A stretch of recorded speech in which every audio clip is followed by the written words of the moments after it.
ہمارا نوجوان کیا کرتا؟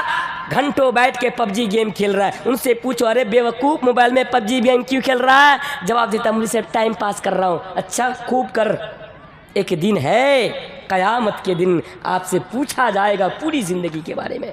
اچھا دوسرا سوال کیا ہوگا؟ پہلا سوال انومری فیما، اپنا پوری زندگی کے بارے میں کیا جائے گا. دوسرا سوال آپ کو آپ کی جوانی کے بارے میں کیا جائے گا. اور نوجوانوں اپنی جوانی کا مس یوز کرنے والوں، تمہارے لیے میں نے اس حدیث کو تمہارے سامنے رکھے، ذرا حدیث پر غور کرو.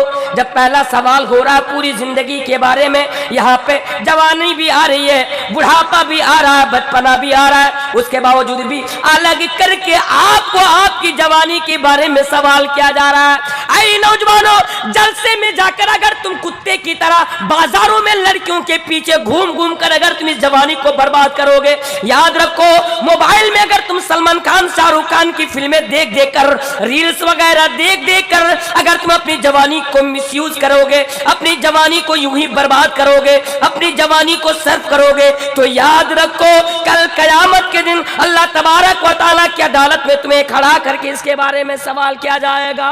اس لیے آپ جوانی کا مس یوز نہ کریں. اچھا اسی حدیث کے اندر تیسرا سوال کیا ہوگا؟ یہ بڑا امپورٹنٹ ہے. کیا ہوگا تیسرا سوال؟ اللہ اکبر، سوچتا بھی ہونا تو روح کانپ جاتی ہے. اللہ اکبر، اس حدیث کو جب پڑھتا ہوں اور سوچتا بھی ہوں تو پیر لڑکھڑا جاتا ہے کہ اللہ اس کے بارے میں بھی ہم سے سوال کیا جائے گا. اللہ کہتا ہاں اس کے بارے میں بھی سوال کیا جائے گا. اور کیا سوال ہوگا؟ تو نے پیسہ کہاں سے کمایا تھا؟ کہاں سے کمایا تھا؟ بات سمجھ میں آ رہی ہے؟ تیرے پاس جو کروڑوں کی گاڑی تھی، لاکھوں کا تو نے گھر بنایا تھا، لاکھوں کی زمینیں تھی، پراپرٹی تھی، یہ جو پراپرٹی کہاں سے تو نے حاصل کیا تھا؟ بڑی بڑی گاڑی میں جو تو گھوم رہا تھا، کہاں سے پیسہ آیا تھا؟ کہاں سے کمایا تھا؟ اس کے بارے میں بھی آپ سے کل قیامت کے دن سوال کیا جائے گا. اور میں نہیں کہہ رہا ہوں، اللہ کے نبی کہہ رہے ہیں اس حدیث کے اندر حتی یسأل عن خمس، ان 5 سوالوں میں سے یہ بھی ایک سوال ہوگا. ایک بات بتاؤں میں آپ کے سامنے، میری بات نا آپ کے دل میں چبھ سکتی ہے، میں پہلے بتا رہا ہوں، میری بات آپ کو بری لگ سکتی ہے. بہت لوگ کہتے ہیں، بہت سارے مولوی کیا کہتے ہیں کہ اگر میری بات آپ کو بری لگے تو مجھے معاف کر دینا، اگر میری بات آپ کے دل پہ چوٹ پہنچائے تو مجھے معاف کرنا. لیکن میں معافی نہیں مانگتا، میں تو کہتا ہوں کہ میری بات آپ کو بری لگنی چاہیے، میری بات آپ کو چوٹ پہنچانی چاہیے، آپ کو میری باتوں سے چوٹ اور تکلیف ہونی چاہیے. کیوں؟ کیونکہ حق ہمیشہ کروا ہوتا ہے، حق ہمیشہ کروا ہوتا ہے. میں آپ کو راضی کرنے تھوڑی آیا ہوں. آپ کہیں گے مولانا صاحب اس طرح باتیں کریں گے تو ہمارے علاقے میں آپ کو جلسے میں نہیں بلائیں گے، تو کیا ہو جائے گا؟ میں آپ کے منتظر ہوں کہ آپ مجھے جلسے میں بلاؤ. اللہ کی زمین بہت وسیع ہے، اللہ کی زمین بہت بڑی ہے، آپ نہیں بلائیں گے کہیں اور چلا جاؤں گا، کہیں اور جاؤں گا، لیکن حق تو آپ لوگوں کے سامنے بول کر جاؤں گا. اس لیے میں بول کے جا رہا ہوں. آج ہمارے سماج میں جو لوگ ہیں نا، خاص کر کے نوجوان طبقہ، پیسہ کمانے کے چکر میں اتنا اندھا ہو چکا ہے. سب کوئی کرو خواب دیکھتے ہیں، مجھے کروڑ پتی بننا ہے، مجھے لاکھ پتی بننا، مجھے یہ کرنا، مجھے وہ کرنا، وہاں زمین خریدنی، وہاں یہ کرنا، وہاں گھر بنانا. سب کوئی پیسہ کمانے کے چکر میں ہے. اور جب پیسہ کمانے کے لیے جاتے تو وہ نہیں دیکھتے کہ میں حلال طریقہ سے پیسہ کما رہا ہوں یا حرام طریقہ سے پیسہ کما رہا ہوں. کوئی دیکھتے آج اس کو؟ آج اس کو کوئی نہیں دیکھتے کہ میں کہاں سے پیسہ کما رہا ہوں. میرے بھائی ایک بات میں آپ کے سامنے ذکر کر دیتا ہوں.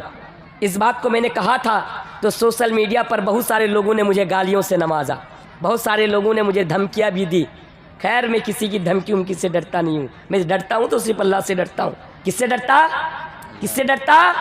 اللہ سے ڈرتا.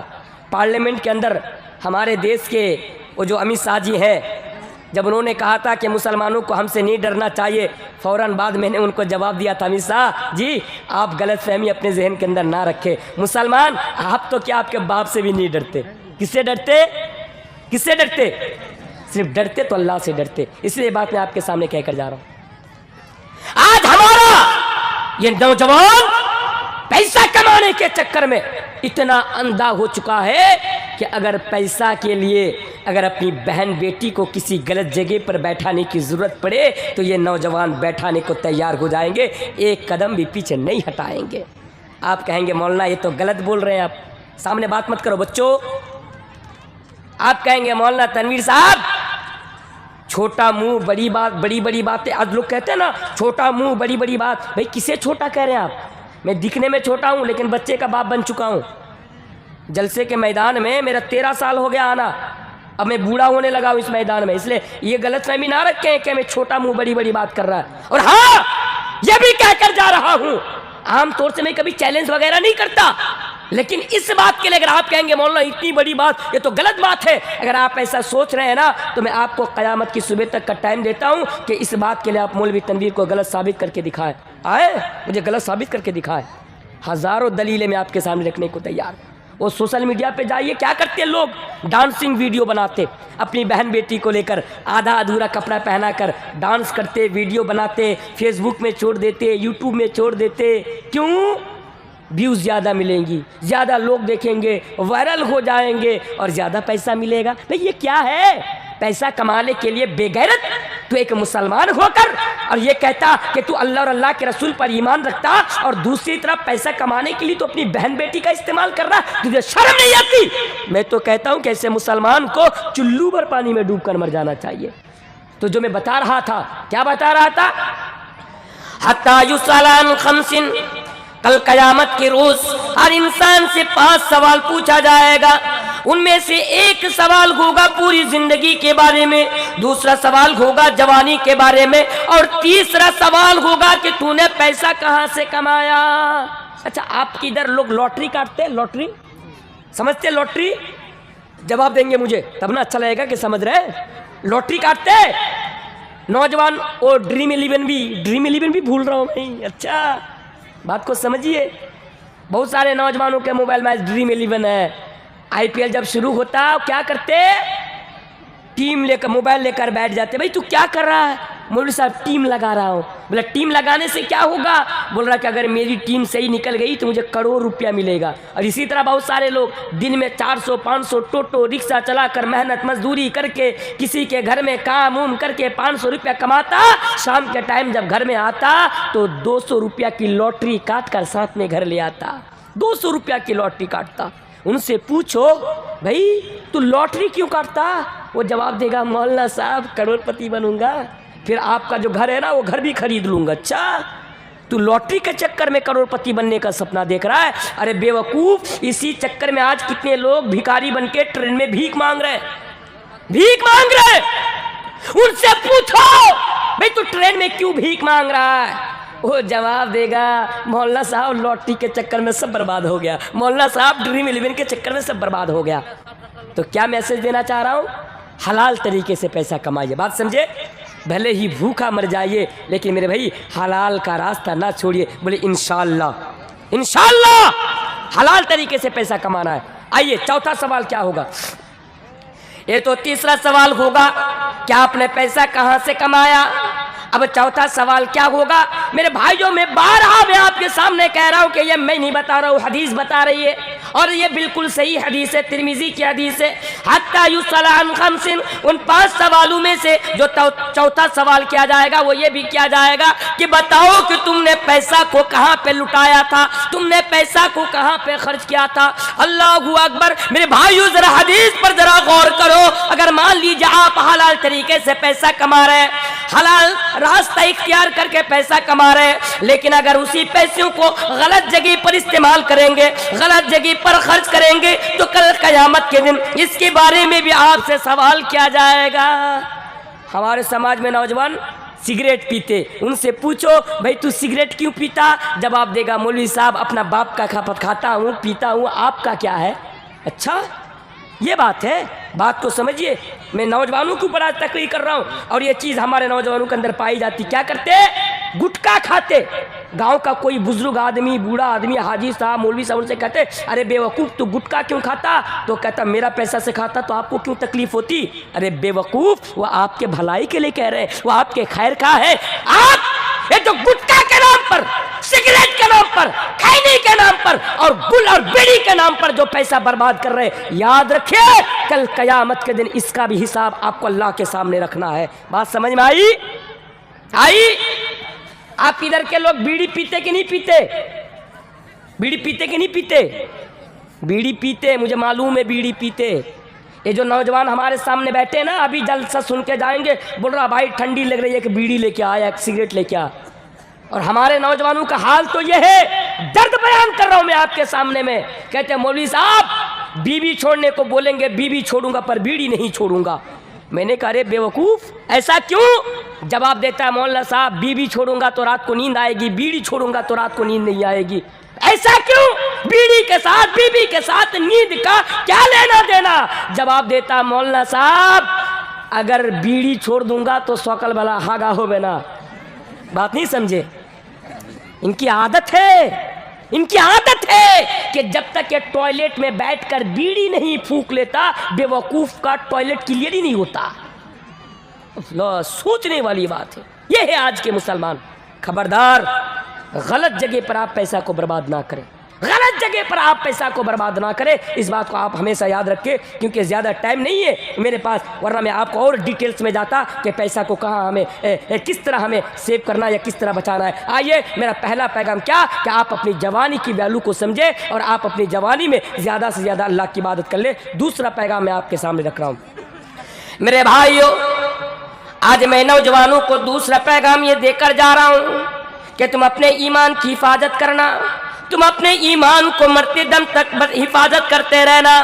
اس لیے کہہ کر جا رہا ہوں میرے بھائیوں، کیونکہ آج ہمارے سماج میں رہنے والے جو نوجوان طبقہ ہے ان کی نظر میں ایمان کی کوئی ویلو نہیں ہے، ان کی نظر میں ایمان کی کوئی قدر و قیمت نہیں ہے، اور یہی وجہ ہے کہ چند روپیہ کے لیے وہ اپنا ایمان کو بیچ دیتا ہے، نیتاؤں کے چکر میں پڑ کر اپنا ایمان کا سودا کر لیتا ہے۔ اور میرے بھائیوں اگر اس سے بھی آگے بڑھیں گے تو ہمارے ہندوستان کی بات میں آپ کے سامنے کر رہا ہوں، ہمارے ہندوستان کے اندر 8 لاکھ سے بھی زیادہ مسلمانوں نے اسلام دھرم کو چھوڑ کر اپنا ایمان کے ساتھ سودا کر کے اپنا ایمان کو بیچ کر کے کسی اور دھرم کے اندر چلا گیا ہے، کسی اور ریلیجن کے اندر چلا گیا ہے۔ اس لیے میں بڑے ہی مختصر انداز میں یہ دوسرا پیغام میں آپ کے سامنے دے کر جا رہا ہوں۔ او مسلمانوں، او مومنوں، یاد رکھو یہ جو ایمان ہے یہ ایمان دنیا کے اندر ہمارے لیے اور آپ کے لیے سب سے قیمتی دولت ہے۔ اگر ایمان کا سودا کر لو گے، اگر تم ایمان کا جنازہ نکال دو گے تو یاد رکھو تم دنیا میں بھی ذلیل ہو جاؤ گے، تم دنیا میں بھی برباد ہو جاؤ گے، تم دنیا میں بھی کتا جیسی زندگی گزارنے پر مجبور ہو جاؤ گے، اور آخرت میں بھی تمہارا انجام بڑا برا ہوگا۔ اس لیے خبردار، حالات چاہے کچھ بھی ہو جائے لیکن اپنا ایمان کا سودا نہ کرنا۔ میں کھل کر نہیں بولوں گا، اس لیے بھی نہیں بولوں گا کیونکہ میری بات موبائل کے ذریعے سے ریکارڈ ہو رہی ہے۔ یہ بی پی نیوز، آج تک ٹائمس ناؤ، نو بھارت، آپ لوگوں نے دیکھا ہوگا کہ آج وہ میرے پیچھے کس طرح بھاگ رہے ہیں، میرے بارے میں کس طرح نیوز چینل کے اندر بدنام کیا جا رہا ہے، مجھے گمراہ کیا جا رہا ہے، مجھے بھڑکاؤ مولوی ثابت کرنے پر تلا ہوا ہے اور کہہ رہا ہے کہ وہ ہندو دھرم کو ٹھیس پہنچاتا ہے، وہ راجنیتک بات کرتا ہے، وہ مودی کے خلاف بات کرتا ہے۔ اس لیے میرے بھائیوں میں ادھر ادھر کی باتیں نہ کر کے بس میں آپ کو بس اتنا پیغام دے کر جا رہا ہوں کہ آج ہمارے ملک کے اندر، آج ہمارے دیش کے اندر کچھ لوگ ایسے ہیں جو آپ کی ایمان کو خریدنے کے لیے بیٹھے، آپ کو بہکانے کے لیے بیٹھے، اور وہ لوگ اس مشن پر بہت پہلے سے کام کر رہے ہیں، اور افسوس کہ آج وہ لوگ اس مشن میں بہت زیادہ کامیاب بھی ہو گئے۔ اس لیے میرے بھائیوں چاہے تمہاری گردن پر کوئی تلوار رکھ دے، تم اپنی گردن کٹا دینا، تم اپنا سر کٹا دینا، لیکن ایمان کے ساتھ کبھی کمپرمائز مت کرنا، ایمان کا کبھی سودا نہ کرنا، ایمان کو کبھی نہ بیچنا۔ بولیے انشاءاللہ، انشاءاللہ ہمیں ایمان کی حفاظت کرنی ہے۔ یوں ایمان کیا ہے؟ آئیے میں آیت آپ کے سامنے رکھتا ہوں۔ اللہ تبارک و تعالیٰ قرآن کریم کے اندر بیان فرماتا ہے ان الذين كفروا وماتوا وهم كفار فلن يقبل من احدهم ملء الارض ذهبا۔ کل قیامت کی روز ایک آدمی جس نے دنیا کے اندر ایمان نہیں لایا تھا وہ اللہ کی دربار میں جائے گا اور اللہ سے کہے گا کہ اللہ میرے پاس جتنی بھی سونا چاندی ہے تو رکھ لے، میرے پاس جو پراپرٹی ہے، میرے پاس جو بھی ہے تو رکھ لے، پر مجھے جہنم کے عذاب سے بچا لے، مجھے جہنم کی آگ سے بچا لے۔ تو اللہ تبارک و تعالیٰ کہے گا نہیں نہیں، نہ آج تیرا سونا قبول کیا جائے گا، فَلَن يُقْبَلَ مِنْ أَحَدِهِم مِّلُّ الْأَرْضِ ذَهَبًا۔ نہیں نہیں، آج تو تیرا سونا قبول نہیں کیا جائے گا، آج تو بس تیرا ایمان دیکھا جائے گا۔ ایمان کی ویلو دیکھیے. اور ایک حدیث میں آپ کے سامنے رکھ دیتا ہوں. اللہ کے نبی کے دور میں ایک آدمی تھا, اس آدمی کا نام عبداللہ بن جدعان تھا. صحیح حدیث ہے. عبداللہ بن جدعان دنیا کے اندر بڑا نیکی کیا کرتا تھا, بڑا نیکی کا کام کیا کرتا تھا. حاجیوں کے لیے کھانا کھانے کا انتظام کیا کرتا تھا, رشتہ داروں کے ساتھ اچھا برتاؤ کیا کرتا تھا, غریبوں کی مدد کیا کرتا تھا. لیکن جب اس کی موت ہو جاتی, اللہ کے پیارے نبی جناب محمد رسول اللہ صلی اللہ علیہ وسلم کی پیاری بیوی حضرت عائشہ رضی اللہ تعالیٰ عنہ نبی کریم جناب محمد رسول اللہ صلی اللہ علیہ وسلم سے سوال کرتی ہے, یا رسول اللہ, یا اللہ کی رسول آپ بتائیے, یا عبداللہ بن جدعان جنت کے اندر جائے گا یا جہنم کے اندر جائے گا؟ اے نبی آپ بتائیے, یا عبداللہ بن جدعان جنت میں جائے گا یا جہنم میں جائے گا؟ بتائیں. اللہ کے نبی نے کیا بیان فرمایا؟ اللہ کے نبی نے بیان فرمایا یہ عبداللہ بن جدعان جہنم کے اندر جائے گا. غور کرنے والی یہاں بات ہے. اللہ اکبر. ایک آدمی دنیا میں اتنا اچھا کام کرے, غریبوں کی مدد کرے, حاجیوں کو کھانا کھلائے, رشتہ داروں کے ساتھ اچھا برتاؤ کرے, اس کے باوجود بھی جہنم میں جائے گا؟ جب نبی سے پوچھا, اللہ کے نبی نے کہا ہاں وہ جہنم کے اندر جائے گا. کیوں جہنم کے اندر جائے گا؟ وہ اس لیے جہنم کے اندر جائے گا کیونکہ بھلے ہی وہ دنیا میں اچھا کام کرتا تھا, اچھا عمل کرتا تھا, لیکن وہ دنیا میں ایمان نہیں لایا تھا. تو کیا پتا چلا؟ ایمان ہمارے لیے اور آپ کے لیے سب سے قیمتی دولت ہے. اگر دنیا میں آپ کے پاس ایمان نہیں رہے گا, دنیا میں بھی آپ برباد, آخرت میں بھی آپ برباد ہو جائیں گے. بات سمجھ میں آ رہی ہے؟ اور ایک آیت میں آپ کے سامنے رکھ دیتا ہوں ایمان کے تعلق سے. جو بھی ایمان کا سودا بازی کرے گا, جو بھی اسلام کو چھوڑ کر یا ایمان کا جنازہ نکال کر کسی اور دھرم کے اندر جائے گا, اللہ کیا بیان فرماتا؟ قرآن پر ذرا غور کیجیے. وَمَن يَرْتَدِدْ مِنْكُمْ عَنْ دِينِهِ فَيَمُتْ وَهُوَ كَافِرٌ فَأُولَٰئِكَ حَبِطَتْ أَعْمَالُهُمْ فِي الدُّنْيَا وَالْآخِرَةِ وَأُولَٰئِكَ أَصْحَابُ النَّارِ هُمْ فِيهَا خَالِدُونَ. اللہ بیان فرماتے جو بھی دین اسلام سے پلٹ جائے گا, یعنی جو بھی مرتد ہوگا, ارتداد کا راستہ اپنائے گا, اللہ تبارک و تعالی اس کے سارے اعمال کو برباد کر دے گا, اس کے سارے اعمال کو تباہ کر دے گا, اور یہ وہی لوگ ہوگا جو جہنم کے اندر جائے گا. وَأُولَٰئِكَ أَصْحَابُ النَّارِ هُمْ فِيهَا خَالِدُونَ. اور یہ لوگ ہمیشہ جہنم کے اندر رہے گا. اس حدیث سے, اس آیت سے ہمیں یہ پتہ چلا کہ ہمیں مرتے دم تک صحابہ کرام کی طرح اپنے ایمان کی حفاظت کرنی ہے. یہ میرا دوسرا پیغام آپ کے سامنے میں نے رکھ دیا. اب آئیے تیسرا پیغام. بہت جلدی بول رہا ہوں کیونکہ ٹائم نہیں, اور بنگلہ دیشی مولانا کو بھی آپ کے سامنے لانا ہے. کتنا بجے تک ٹائم ہے سر؟ مطلب ایک آئیڈیا تھا اس حساب سے. اچھا 15 منٹ. اس کا مطلب میرے پاس اب 15 منٹ ٹائم ہے. نہیں بنگلہ نہیں بول سکتا. 15 منٹ میں سمجھ رہے ہیں سب لوگ؟ اردو نہیں سمجھ رہے؟ سمجھ رہے سب تو اردو سننے کے لیے بیٹھے ہیں. اچھا سمجھ رہے ہیں. اچھا بہت زبردست پیغام دے کر جا رہا ہوں آپ کو. 15 منٹ کا ٹائم ہے, بس برداشت کر لیجئے مجھے. میری مائیں بہنیں আপনাদের উদ্দেশ্যে বলি,